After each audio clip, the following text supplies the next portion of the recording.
We have made it to the end of the 2023-24 season, which means the OHL playoffs just around the corner. Game one of the first round starts on Thursday night, so we have a few more days to go. I'll be doing playoff preview videos over the next few days, so stay tuned for that. But I wanted to end the regular season with a power rankings video looking at the average for the entire season. So that's 23 weeks of power rankings. If you've been tuning in on a regular basis, thank you very much for your support. And if you have been tuning in, you're probably not surprised with how the averages work for a lot of the teams around the Ontario Hockey League. So let's dive right into it. Starting off with number 20, the Niagara Ice Dogs. They had a power ranking average of 18.34. So it's really not a surprise to see the Niagara Ice Dogs at the bottom. They finished 20th in the league, and they have the best odds of winning the OHL Draft Lottery, which takes place on Wednesday. So Niagara Ice Dog fans will be keeping a close watch on that. Of course, last year they fell to second. They had the best odds last season and lost to the Erie Otters. So we'll see what happens this time around. For Niagara on the power rankings this season, they placed 20th, 7 out of the 23 weeks of power rankings. So a bit of a tough go for Niagara, a team that also made a coaching change early on. But we'll see what is in store for Niagara going forward. I do like their pieces of Kevin He and Ryan Robrick. Those two have been doing really well with Niagara, showing some bright spots. Even the play of Charlie Robertson in net has been really good these last few weeks. So Niagara looking to the future, and they placed 20th in the average for the power rankings of this season. Number 19, the Windsor Spitfires. They had an average of 16.34. The problem for Windsor this season was just keeping the puck out of the net. They also got off to a very slow start, ended up making a coaching change early on, moving away from Jared Smith, who was only named head coach last summer. So there was a lot of turnover with this Windsor Spitfires team. Of course, they were the top team in the Western Conference last year. So coming into this season, expecting a step back, but not this far of a step back. They placed 20th, 4 out of the 23 power rankings this season. And right now, they do have the second best odds at winning the draft lottery on Wednesday. And number 18, the Kingston Frontenacs. This one's a bit of a surprise. They had an average ranking of 15.69. I'm pretty surprised to see Kingston this low. They're the lowest ranked team out of the 16 playoff teams. But you have to remember, Kingston had a very slow start to the regular season. Luca Caputi, remember at the beginning of the year, he was replaced by Troy Mann. And since then, the Frontenacs, they've been kind of a middle of the pack kind of team in the power rankings. They reached 10th once this season, and they also placed 20th once. So that's kind of their spread there during the power rankings. At number 17, we have the Sarnia Sting. They had a power ranking average of 15.3. The start of the season, the Sting, they were near the top of the standings. They had a really good preseason, and that kind of carried over into the regular season, and then they fell off. Although they were fighting for a playoff spot later in the season than what I think many people were expecting, considering how young of a lineup Sarnia has. The Sting, their highest point in the power rankings was a 5th place for 2 weeks. That was at the very beginning of the power rankings. Sarnia, they do have the 4th best odds of winning the draft lottery. And, I also should note, they did drop to 20th overall in the power rankings twice during the regular season. So a bit of quite the drop-off for them from the start of the year to the end. But like I said, 4th best odds of winning the draft lottery on Wednesday. At number 16, it's the Peterborough Petes. They had a power rankings average of 14.86. The Petes, yes, they won the championship last season, but the expectation was going into this year, they would take a step back, trade away those veteran players. They got it started by trading Michael Simpson to the London Knights before the regular season even began. But the pesky Petes, they just kept winning at the start of the year. Number 1 in the East Division for the first 2 months before eventually falling off. They did that trade with Connor Lockhart to the Oshawa Generals, and that was kind of a sign where this team was going. And they did eventually trade away their assets at the OHL trade deadline, but they recouped a lot of young talent. I did that interview with Stu Kernan, the radio play-by-play voice of the Peterborough Petes, and we talked about the future of this Peterborough team and how it's kind of exciting. And we'll have to wait and see what happens at the draft lottery if Peterborough ends up winning that. The Petes, they ended up 20th 5 times out of the 23 power rankings. Their highest spot was 3rd, and that was back in week 6. Number 15, the Barrie Colts. They have a power ranking average of 14.78. The Colts, they had a pretty good start to the season, but injuries really derailed the year. It started off with Bo Akey, who went out with a season-ending shoulder injury. Also, Jacob Frasca missed about 4 weeks of play due to a hip injury, and it just seemed like the health was a big factor for the Barrie Colts as they just dropped out of the playoff picture. At the trade deadline, they made their moves, but they made it back into a playoff spot as they get ready for the first round starting on Friday in Oshawa. The highest the Barrie Colts ranked in the power ranking was 6th, and then they fell to 20th twice over the span of 23 weeks. At number 14, we have the Erie Otters. They had an average of 13.43 this season. The goal for Erie, make the playoffs, end the 7-year playoff drought, and it was a success. So you have to be happy if you're an Erie Otters fan. Erie, they spent most of the season around the middle of the pack. The highest Erie finished was 5th in the power ranking. The lowest, 18th. So not too shabby for Erie this season. At number 13, we have the Flint Firebirds. They had a power ranking average of 12.43. So another team that was middle of the pack. Flint's run this season, kind of similar to what we saw with the Erie Otters, although at times it looked like the Firebirds were destined to bottom out. That never happened. They did have that coaching change at the start of the season when they moved on from Ted Dant and then brought in Paul Flash. And the trade deadline, a little confusing, but it seemed to pay off for them. Oliver Peer fitting in quite well with this Flint Firebirds team. The lowest Flint dropped in the power rankings was 19th, and that was at the start of the season, and their highest was 9th. So they did make it into the top half of the power rankings a couple of times this year. At number 12, the Owen Sound Attack. They had a power rankings average of 11.91. It was a roller coaster ride of a season for the Owen Sound Attack. They had high expectations coming into this season. They were near the top when, if you remember, Greg Walters suspended indefinitely for a situation that happened up in Sault Ste. Marie. And they also had Colby Barlow, who is missing time due to that back injury. And the scoring at times disappeared, although it would have flashes with Denny Gore and Cedric Gandon. But still, a mixed bag this season for the Owen Sound Attack.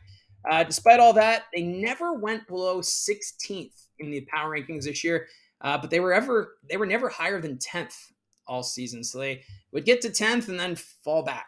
So that's where I say, like, they're middle of the pack, take a couple steps forward, a couple steps back. That was Owen Sound this season. Number 11, the Guelph Storm. They had a power ranking average of 11.6 this season. Kind of surprised by Guelph, considering they spent a few weeks near or at the bottom of the power rankings. Injuries and a lack of scoring. Those were the big problems for Guelph this season, but Braden Gillespie, outstanding in net for the Guelph Storm. He kind of kept that team in the race for the playoffs. Guelph, they placed 20th once in the power ranking, but they placed as high as 6th twice. So that's really what's helping their average for the power rankings this season. At number 10, the Brantford Bulldogs. They had a power ranking average this season of 10.95. The Bulldogs moved from Hamilton to Brantford to start the regular season, and it seemed to take them a little bit to get going, but man, oh man, once Brantford got going, they were a team to reckon with. They did deal with some key injuries throughout the season. Nick Lardis, he's been out since December, not expected back until maybe the second round of the playoffs.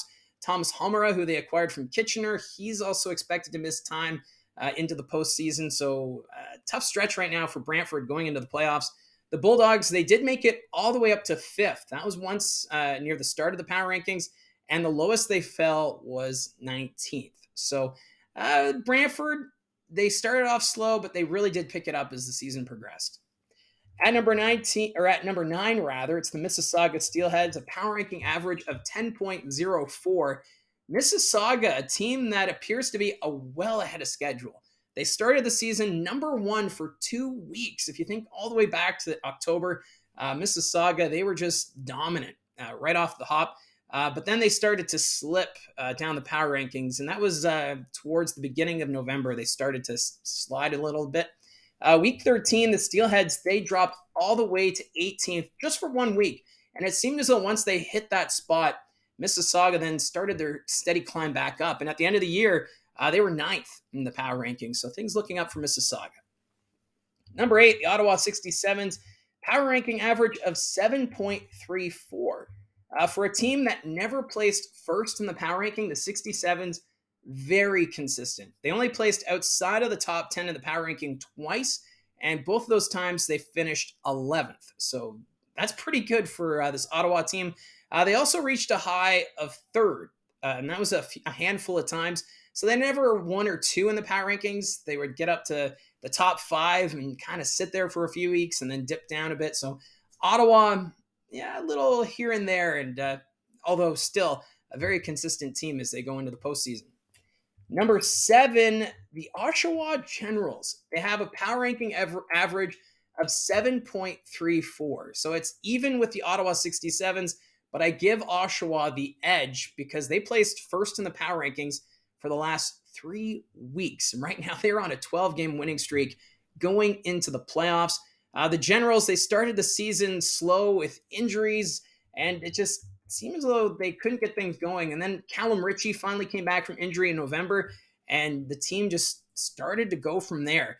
Oshawa, they were 15th to start the year, and the lowest they placed all season was 16th. But then by week 12, this team really getting into a groove, and that's when they moved into the top 5 and really stayed there, and eventually taking over top spot from the London Knights.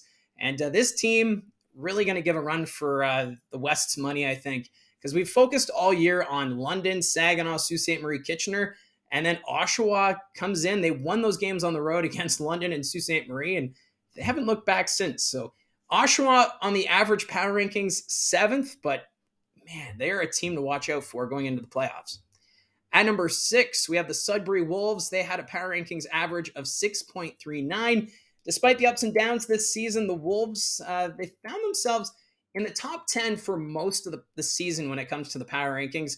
It wasn't until the final 2 weeks that Sudbury dropped to 11th. So that kind of dragged their average down just a bit. The Wolves, they did reach number 1. That was back on week 4. And that's the only time the Sudbury Wolves took top spot in the OHL power rankings for the season. At number 5, the Saugeen Spirit, they had a power ranking average of 5.47 this season. And if it wasn't for that slow start they had to start the year, Saginaw would likely be on the top 3 for the power rankings average.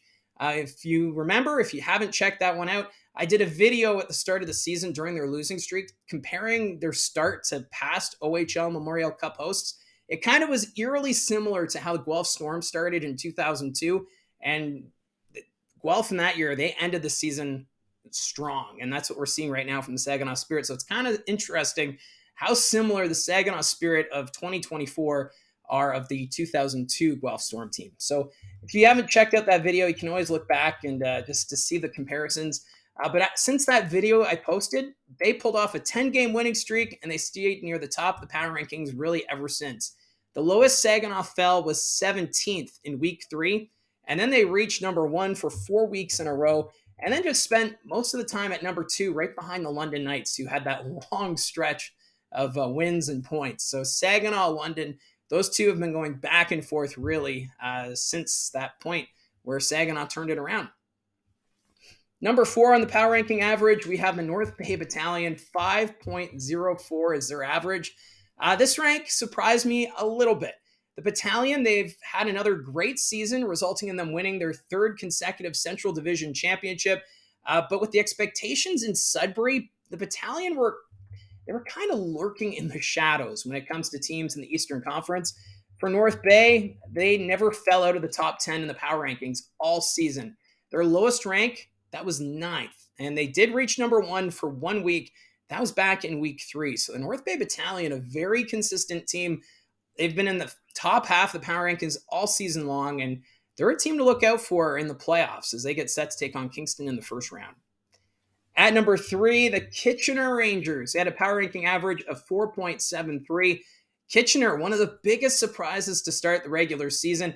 Everything seemed to be going their way in that first half, and then they hit a rut coming out of the winter break. The lowest Kitchener fell in the power rankings was 12th, and that was for just 1 week. Other than that, they were always in the top 10, and they were first overall in the power rankings for 3 weeks, and that was in the first half of the season. They took over, I believe, from North Bay when North Bay fell out of the top spot. At number 2, the Soo Greyhounds. They had a power rankings average of 4.04. This one might come as a surprise, but the Greyhounds, they never finished first overall in the power rankings. They were number 2 a handful of times, 3, 4, 5, but never number 1. They placed second overall 4 times in the power ranking. The lowest Sault Ste. Marie fell was sixth overall in the power ranking. And that's because this team, they lost a few games in a row back in early January. And outside of that, the Soo Greyhounds have been one of the more consistent teams in the Ontario Hockey League this season. And so that leaves us with number one. No surprise, the London Knights. They had a power rankings average this season of 3.45. This team has been outstanding.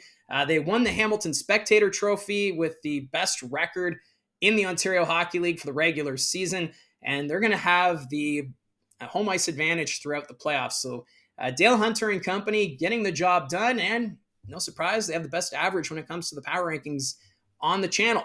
The lowest the Knights placed in the power rankings was ninth, and that was just for 1 week early in the season. And then they held on to first place for 8 weeks. That was during their 23-game point streak, and it just seemed like no one was going to knock them off. But that incredible point streak is what resulted in them getting the best average for the power rankings this season. So I know this video is a little different when it comes to the power rankings, but I love stats. I think numbers are really cool to go over. And when you break it down like this into a power ranking average, you kind of get a picture of how the season was as we prepare for the postseason. So just to note, I will have playoff preview videos posted in the coming days. You'll get the first few probably today. And yeah, you'll want to be subscribing for that so you get notifications when we talk about your favorite team from around the Ontario Hockey League. And it can also serve as a way for you to make your predictions about who you think is going to want to win each individual series. And also as a note for Barrie Colt fans, I will be at the games in Oshawa, game 1 and 2.